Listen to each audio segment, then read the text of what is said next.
संसार की उत्पत्ति, स्वरूप और उसके रहस्य को समझने के लिए हेमाड पंत ने बरगद के वृक्ष की उपमा दी है। जैसा कि गीता में कहा गया है, जिसकी जड़ें ऊपर और शाखाएं नीचे हैं, जिसकी शाखाएं ऊपर और नीचे दोनों ओर फैली हैं और जो गुणों द्वारा पोषित होती हैं, उसकी कोपलें इंद्रियों के विषय हैं और उसकी जड़ें कर्मों की ओर ले जाती हैं, जो इस मानव लोक में विस्तृत हैं। इस वृक्ष का रूप इस संसार में जाना नहीं जा सकता, न ही इसकी शुरुआत या अंत देखा जा सकता है। इस वृक्ष की मजबूत जड़ों को वैराग्य की तेज तलवार से काटकर उस मार्ग की तलाश करनी चाहिए जिससे आगे कोई लौटता नहीं, मुक्ति का मार्ग। इस मार्ग पर चलने के लिए एक अच्छे मार्गदर्शक अर्थात गुरु की सहायता अत्यंत आवश्यक है।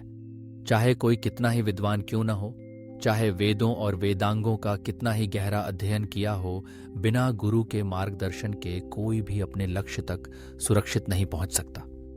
अगर गुरु है तो वह सही मार्ग दिखाकर यात्रा के सभी संकटों, भ्रम और बाधाओं से बचा सकता है और यात्रा सरल और सफल हो जाती है। बाबा ने इस संबंध में जो अनुभव स्वयं सुनाया वह अद्भुत है। उसे याद करने से श्रद्धा, भक्ति और मुक्ति प्राप्त होती है।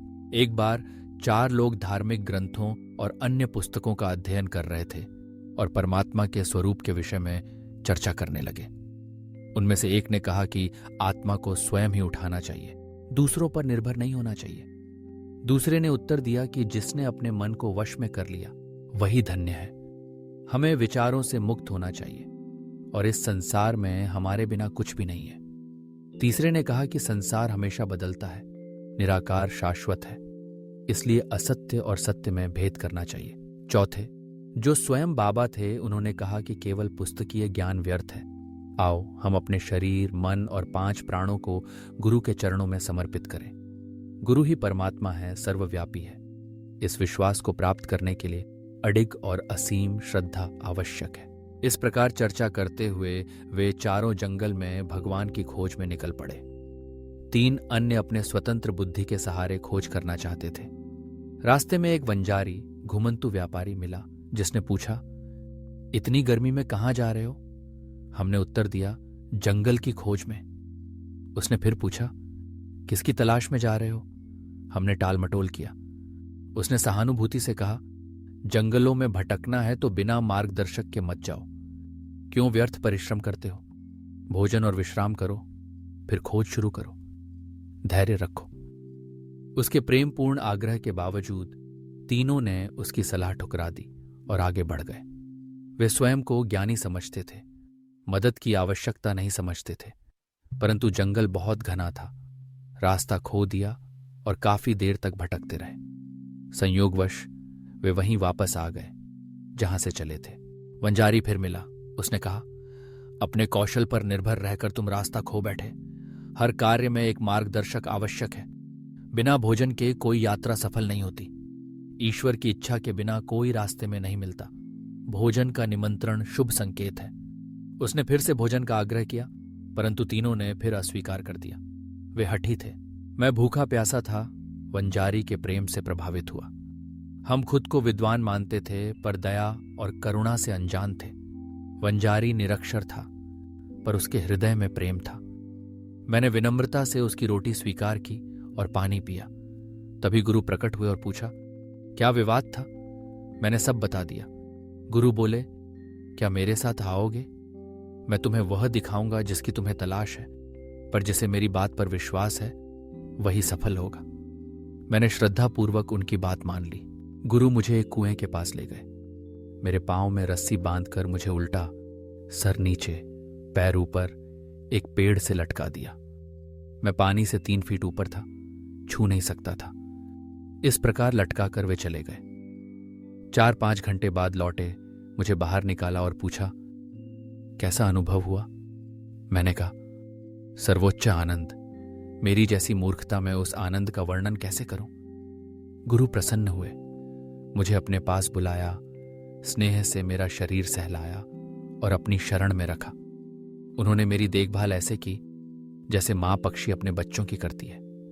उन्होंने मुझे अपने विद्यालय में दाखिल किया। वह विद्यालय अत्यंत सुंदर था। वहां मैं परिवार, मोह सब भूल गया, सहज ही मुक्त हो गया। मेरा मन गुरु में ही रम गया, उनकी छवि मेरी आंखों में बस गई। ऐसा विद्यालय था कि जो एक बार वहां गया वह खाली हाथ नहीं लौटा। मेरा गुरु सब कुछ बन गया, घर, धन, माता पिता, सब। मेरी सारी इंद्रियां गुरु में स्थिर हो गईं। इस प्रकार गुरु ही मेरी साधना का केंद्र बन गए। मैं किसी और के अस्तित्व से अनभिज्ज हो गया। उनकी ध्यान साधना में मेरा मन, बुद्धि दोनों स्थिर हो गए।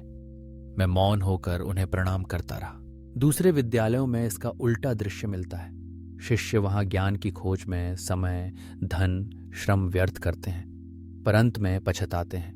वहां के गुरु अपने गुप्त ज्ञान और सच्चाई का ढिंढोरा पीटते हैं, अपनी महानता का प्रदर्शन करते हैं, पर उनके शब्द शिष्यों के हृदय तक नहीं पहुंचते। आत्म साक्षात्कार वहां नहीं मिलता। ऐसे विद्यालय शिष्यों के लिए क्या लाभदायक। मेरे गुरु की प्रकृति बिल्कुल अलग थी। उनकी कृपा से मुझे बिना प्रयास या अध्ययन के ही आत्मबोध हुआ। मुझे किसी चीज की खोज नहीं करनी पड़ी, सब कुछ सहज स्पष्ट हो गया। गुरु ही जानते हैं कि उल्टा लटकाने से आनंद कैसे मिलता है। चारों में से एक कर्मठ था, जो केवल कर्तव्य और व्रत जानता था। दूसरा ज्ञान में अहंकार रखता था। तीसरा भक्त था, जिसने सब कुछ भगवान को समर्पित किया था। वे अपनी बुद्धि के सहारे भगवान की खोज में निकले। बाबा, जो विवेक और वैराग्य के प्रतीक थे, उनमें से एक थे। बाबा ने यह सब उदाहरण स्वरूप किया। वे स्वयं अवतार होकर भी वंजारी के निम्न दर्जे के भोजन को स्वीकार करके दिखाते हैं कि भोजन ब्रह्म है।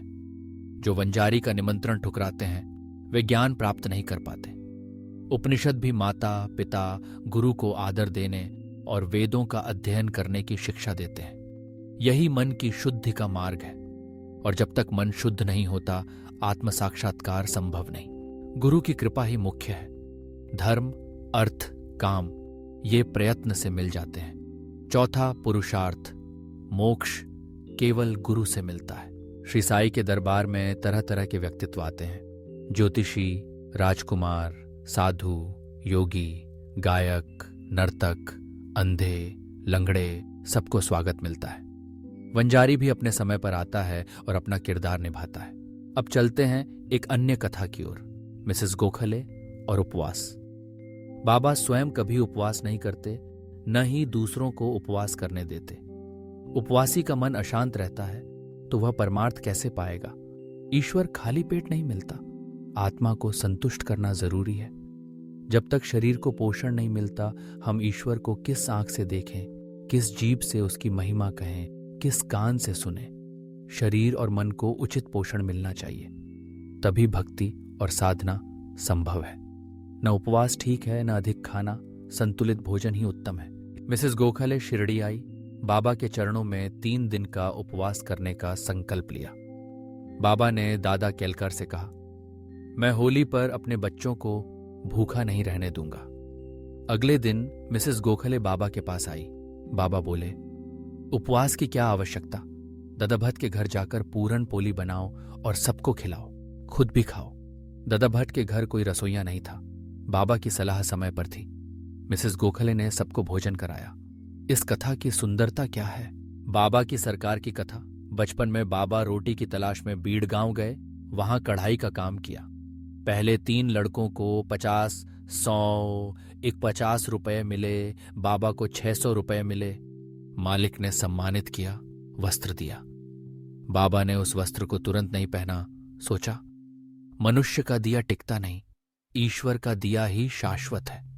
बाबा कहते हैं, मेरा मालिक कहता है, ले लो ले लो। सब मुझसे कहते हैं, दे दो दे दो। कोई मेरी बात का अर्थ नहीं समझता। मेरे मालिक की भंडार भरी है, लूट लो।